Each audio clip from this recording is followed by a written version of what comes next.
நீங்க solo trip பண்றீங்க அப்படின்னா இந்த சேஃப்டி டிப்ஸை ஃபாலோ பண்ணல அப்படின்னா ரொம்பவே கஷ்டமாயிடும். ஏன்னா என்கிட்ட கமெண்ட்ல சிலரும் இதை பத்தி கேட்டிருந்தாங்க அண்ட் மெசேஜுமே பண்ணியிருந்தாங்க. இந்த டிப்ஸை மறக்காம ஃபாலோ பண்ணுங்க. நம்ம பேஜை ஃபாலோ பண்ணிட்டு இந்த வீடியோ ஃபுல்லா பாருங்க.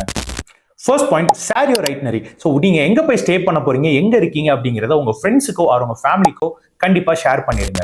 Second point, keep valuable secure. உங்களோட நீங்க எடுத்துட்டு போற பட்ஜெட் அதிகமா இருக்க கேட்ஜெட்ஸா இருக்கட்டும், உங்களோட திங்ஸ் எதுவா இருந்தாலுமே அதை சேஃபா வச்சுக்கிறதுக்கு என்ன பண்ணணுமோ அதை கிளியரா பண்ணிருங்க. அது ரொம்ப முக்கியமானதா இருக்கும் உங்க டிராவல் டைம்ல. Third point, research your destination. So நீங்க எந்த இடத்துக்கு போறீங்களோ அந்த டெஸ்டினேஷனுக்கு ஏற்ற மாதிரியான எல்லா விஷயத்தையுமே பக்காவா பிளான் பண்ணிக்கோங்க. அந்த இடத்த பத்தி முன்னாடியே ரிசர்ச் பண்ணிக்கிட்டீங்கன்னா அது ரொம்பவே யூஸ்ஃபுல்லா இருக்கும். அதை வச்சு அங்க இருக்கிற சில விஷயங்களை வச்சு நீங்க ப்ரிகாஷன் ஆக்டிவிட்டிஸ் எதுனாலுமே நீங்க எடுத்துக்க முடியும் உங்க சோலோ டிராவல்ல. Fourth point, trust your instincts. So உங்களோட உள்ளுணர்வை நீங்க கண்டிப்பா நம்பணும். சில சுச்சுவேஷன்ஸ்ல உங்களுக்கே தெரியும், நம்ம தனியா போகும்போது இந்த இடம் நமக்கு சேஃப், இந்த இடம் நமக்கு சேஃப் இல்லை அப்படிங்கிறத சம்டைம்ஸ் நீங்க அதை கண்டிப்பா நம்பி ஆகணும். அந்த இன்ஸ்டிங் வந்து உங்களை நிறைய பிளேசஸ்ல இருந்து சேவ் பண்றதுக்கு ரொம்பவே முக்கியமான ஒரு விஷயமா இருக்கும்.